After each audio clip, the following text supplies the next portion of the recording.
Let's go, boy.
The Assaultron is one of Robco's more slender and elegant creations, and one of their deadliest.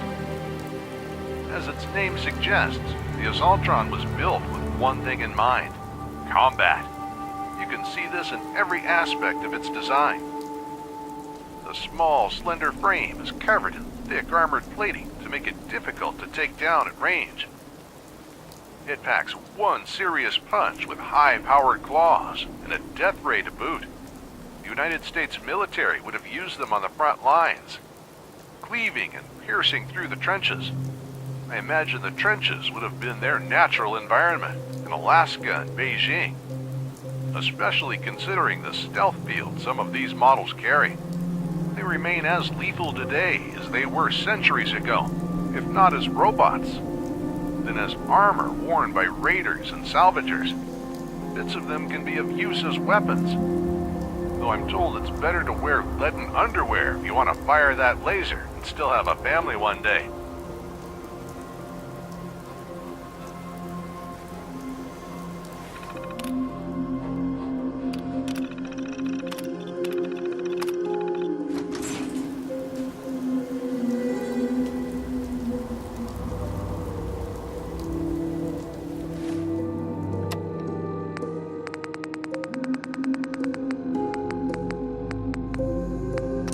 Mr. Gutsy is a militarized variant of General Atomic's ubiquitous Mr. Handy, and was commissioned by the United States Army in 2077. The pressing need for more firepower on all the fronts of the Sino-American War resulted in the conversion of a prolific worker into one of the most lethal combat robots ever designed.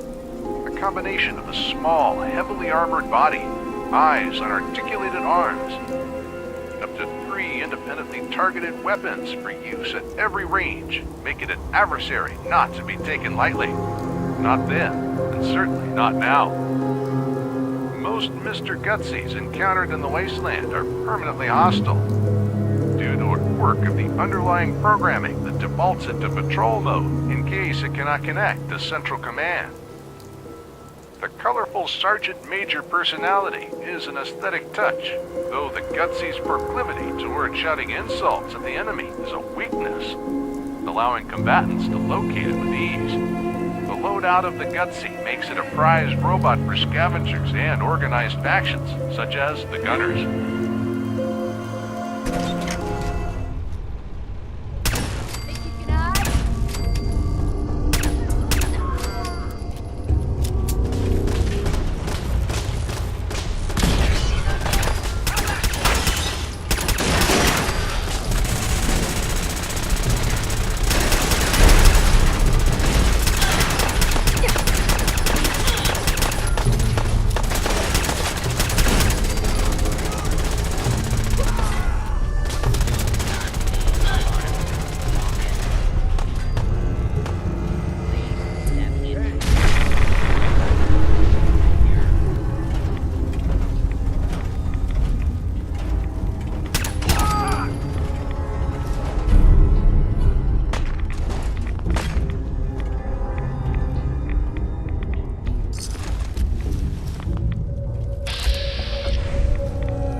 will find her and bring her to justice.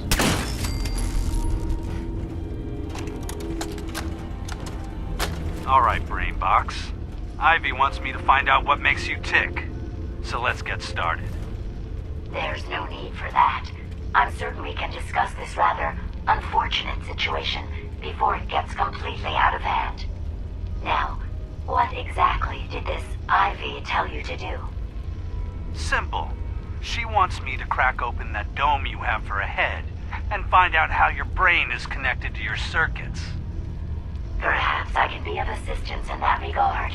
After all, there isn't much else I can do now that you've removed my head from its chassis. How about we forge some sort of an accord, just between the two of us? What the hell is an accord? You talking about wires or something? Right. I need to phrase this so even a dullard like you would understand. Let me put it this way. You need information that's going to make your boss happy. I want to keep my brain in one piece. Maybe we can cut a deal. Fine. I'm listening. I'll tell you everything I know about my own construction. All the bits that Ivy wants to hear. And I promise you, she won't be disappointed. In return, you keep those tools away from me and put me back onto my body. You get what you want, and I don't get dissected like some kind of a laboratory experiment. Do we have a deal? Well, that would save me a lot of time. And Ivy doesn't like waiting. Tell you what, you start talking, and I'll stop drilling. After I tell Ivy everything, we'll see how happy she really gets. But I think I'm gonna leave your head in that machine for now, just in case you decide to get any smart ideas. How's that for a deal? I suppose it will have to suffice. I mean, yeah, it's a deal.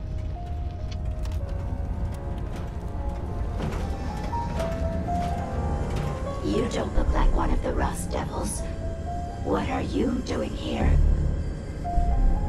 What did the Rust Devils do to you? They felt that by keeping my head online would prove useful to them. Fortunately for me, they're stupid enough to actually think I say. Admittedly, it hasn't gotten me very far, but it has saved me from the same fate as my rather unfortunate comrades you see in pieces around you. Now, back to my original question. What are you doing here? Hunting down a radar beacon. A radar beacon? How very interesting.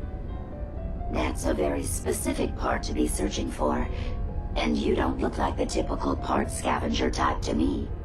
I calculate a 98.8% chance that you're looking for the Mechanist. If I'm correct, and I usually am, then perhaps we can help each other with our respective predicaments. How could I possibly help you? Willing to listen? How surprising. I'll take that as a gesture of good faith as I describe our potential bargain. Now, how can I put this as simple as possible so someone at your processing speed can understand? In order to find the Mechanist, you're going to need more than just my radar beacon. You're going to need access to the facility. I'm willing to provide said access, but you'll have to fulfill two simple conditions. One, you need to get me as far away as you can from these lunatics. And two, find me a new body. Once both conditions are satisfied, I'll gladly provide you with everything you need. Do we have a deal? How do I know you'll keep up your end of the bargain? Even though there's a human brain floating in a biogel inside my head, I'm still bound by my original programming. It pains me to admit it, but one of my directives states that I cannot lie. Ever. So, while I'm not the most charming robot you've ever encountered, the last thing I'm going to do is violate an agreement we've made. Now that we have that out of the way, do we have a deal? Deal. A wise decision. Once we're at our destination, I'll happily relinquish my radar beacon as a gesture of good faith. Now, I strongly suggest you stop loitering in the middle of a hostile location and get us both out of here at once.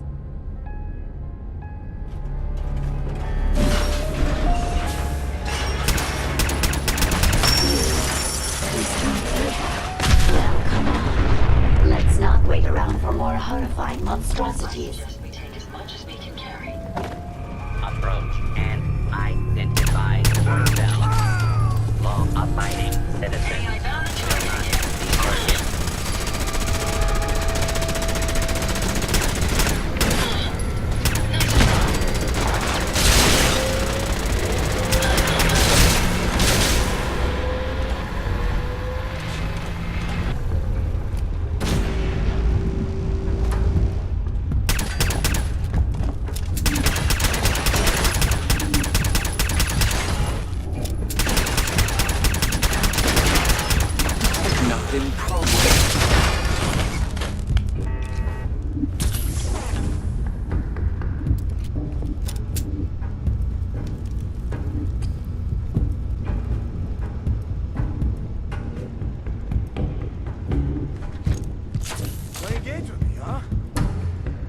I've lost them, ma'am.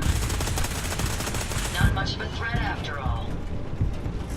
My apologies. I've lost them. If they're out there, we'll find them.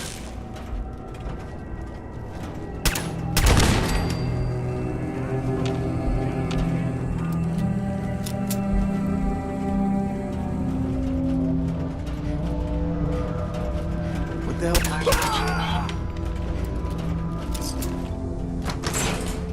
Based on my limited experience with you, I estimate a 65% chance of making it out of here. Not optimal. An increase in effort could have an impact on the odds. This is the one that ripped my head off. I demand we rip her head off. It's only fair.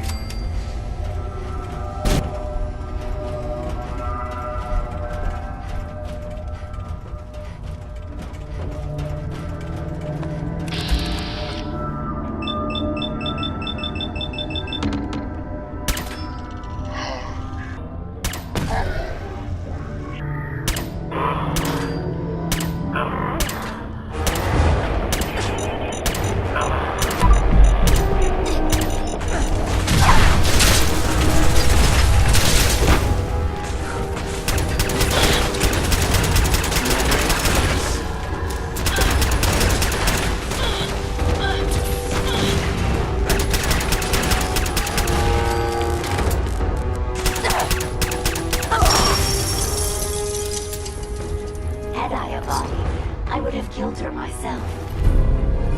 Oh well. 6 of one, half dozen of the other. Good job, human.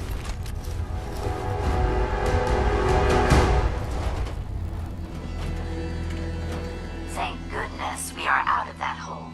Don't think your job is done. I refuse to cooperate until you provide a body that meets my standards. Hey, how may I be of service? Here you go, Ada. The final radar beacon. I'll need that head back when you're done. Of course. Shouldn't take but a moment. There you go. Still in one piece. I'm not sure why you want the head back. All we needed was its radar beacon. Besides, robo-brains are notorious for being, well, a real pain in the neck.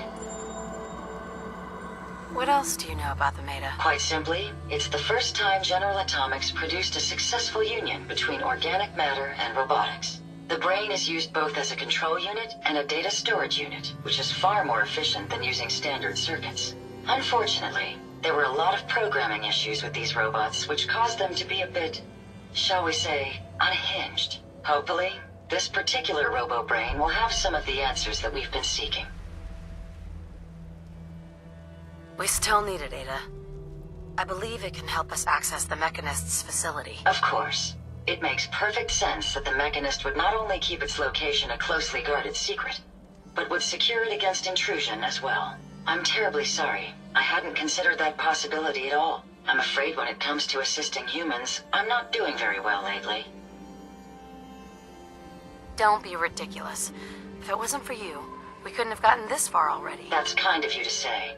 Ever since I let my friends die in that caravan, I feel like I've been failing in my duties. I chose the route we took the day we were attacked. Perhaps if I'd selected an alternate route, they'd still be alive. Sometimes I wish that Jackson had programmed me with my personality mode set permanently to disabled.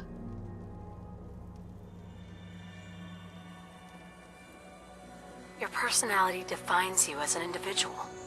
Never let that go. You're right. All of the good memories I've experienced being Ada would be lost if my personality mode was shut down. I can't afford to lose them.